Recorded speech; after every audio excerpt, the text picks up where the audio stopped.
On January 7th, 2011, this is Pulling You, number 24. Greetings, everyone. This is Michael here at BridgeHands, and we're going to finish this week with one more chance to work on our finesses. And it's getting better this time. We're only missing the queen this time, having the ace-king, jack-10 split on both sides, which means we have a chance for a two-way finesse. Can we guess it? Do we guess it? Or should we consider some other options? That's the course we're going to learn on today's lesson. So let's begin. South is the dealer. In hearts, ace-jack, 5 points. In spades, jack-third, questionably 1 more point, although jack-third isn't a great holding, is it? That gives us 6. 7 more in diamonds for the ace-king. That makes 14 points. And the ace-king tight of clubs, another 7 points, makes 21 points. A very good hand, all pretty much primary honors. And a nice balanced hand will open to no trump in our 20 to 21 point range. Off to west. West. Well, we do have a nice spade suit, but we're not going to interfere. So with ace and out, we will pass. Responder north. In hearts, the king, 3 points. Spades, queen third. Okay, another 2. That's 5. In diamonds, queen, jack, and 2 nice accompanying values. That makes a good 8. Our partner opens 20 to 21, so we know we're in game territory. We'll go ahead and bid 3 club stamen since we do have a 4-card major suit. East, we have queen of hearts, king of spades, queen, jack, 6th of clubs. That makes 8 points and a couple distribution points. Not enough to compete, so I guess we will pass. Whoops! No, we won't pass. Remember, that was a 3-club stamen, which was an artificial bid that just happened. And since we have 6 clubs, we want to double that artificial bid. We would actually like our partner to lead that suit. So now's the time. We've got to come to action. It might help our partner make a good lead, so we'll go ahead and double 3 clubs. At this point, South sees, yes, I can understand why they would double 3 clubs with ace-king tight. We do have a 4-card major, so we'll proudly show it. So we'll go ahead and bid 3 hearts to show our 4-card major. We bid them up the line. We don't have spades anyway, but if we did, we would still bid the hearts first. Passed by west. North is happy, has 4 hearts also, a 4 forfeit, and bids 4 hearts. A sign-off bid, no interest in slam since opener has 20 or 21 points, not enough for a 33 high card point slam. Pass, pass, pass. The opening lead by west. Well, we heard partner double 3 clubs, so we'll lead that suit. A 4 of clubs is led to the dummy, and let's take a look at the hands. We'll go ahead and come up with our play strategy. What do we see in clubs? Well, there's 2 clubs held by the north hand, 2 clubs held by the south hand. Well, that's interesting. Not much we can do on that one. No ruffing power there in the dummy. In diamonds, ace-king in one hand. That's great. Look at that, queen-jack another. That's good. In hearts, we see that we have the ace-king, jack-10. So we're missing the outstanding queen. No easy way to finesse that. If the opponents keep their cards chested as they should, we're not going to be seeing where that queen is, so we're going to have to use some other tactic to try to find it, or another strategy of play. All right, so we're missing how many tricks? We're missing possibly 1 in hearts, and we could have up to 3 more losers in spades. When we have this queen third opposite jack third, that's kind of a forbidden suit that nobody wants to break it. If the opponents break it, then we'll eventually be in the 4th seat, and we'll go ahead and be able to cash 1 once we pull trump. If we break the suit, then they're going to catch both of our honors if we break a suit. So nobody really wants to break a suit with queen third, and you should identify when you see a dummy with queen third or jack third. You don't like to break that suit, do you? Okay, at any rate, so we go ahead and win it with our king in hand, and we need to come up with our play strategy. Well, we're going to play some trumps first of all.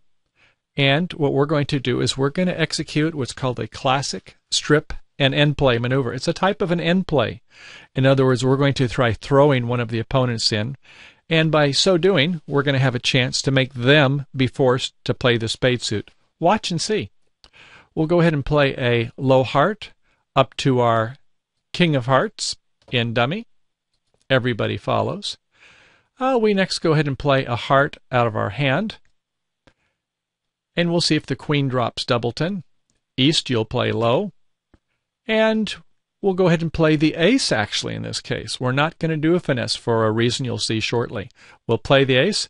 Everybody follows, as they will, 2/3 of the time, about 66%. So in this case, we have an outstanding heart.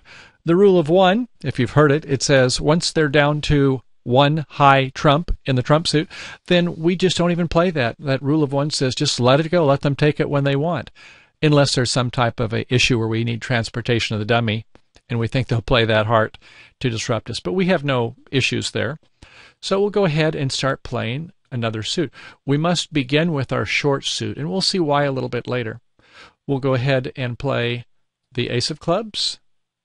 Everybody follows. Okay, we had mirrored values in clubs, 2-2. Now we can see our mirrored values in diamonds.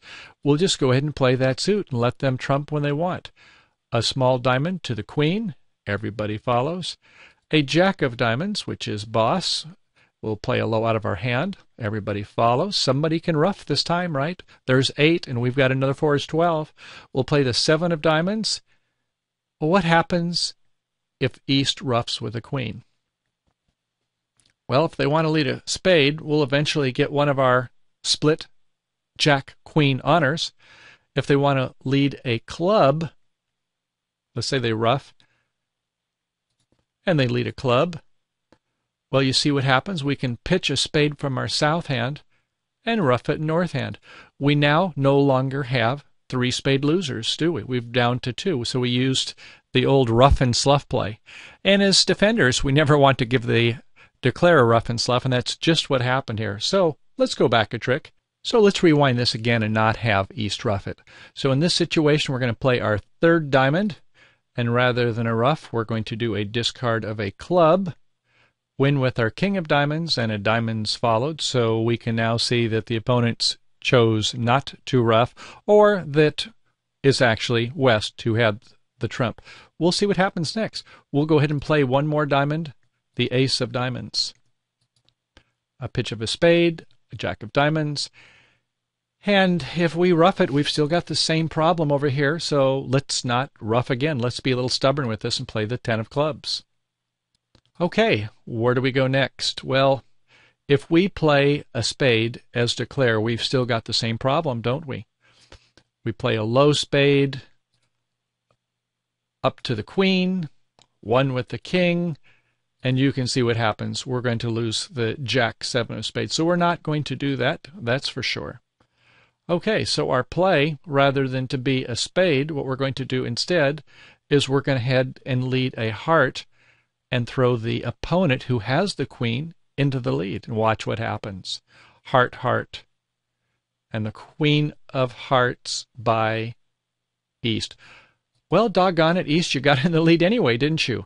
Now, if you lead the club, it's the old ruff and sluff, right? One side ruffs it, the other side pitches a spade. There won't be 3 spade losers. Or we go ahead and we play a spade, either the 9 or the king, it won't matter, and you can see what's going to happen. We'll play the 9 to a low, to the ace, and a low comes from here. And at this point, we can see that got to be a spade return to the queen, king. And at this point, we can see where the jack has been promoted. A ruff on one side, and the other side ruffs, so we have 10 tricks. So the point being is when you see these mirrored values, we have a doubleton on a 4-card suit and a 4-card suit, and here we've got a 3-card suit, one with a queen third, the other with a jack third, and that's a strategy you want to consider. The old strip and end play. Watch for that signature when you have that, and you don't have any opportunities to do a known finesse, and you just let the opponents come in. So the key is that you want to be sure that you throw the opponents in after you've stripped the suits down. If we were to do the diamonds first of all and let them ruff, well, they'll just come back in with a club. Now we're back in the lead again, and we're still stuck with that problem in the spade suit. So I hope that helps. We'll see you again next week. Thanks for coming by, and have a great day playing bridge. Bye now.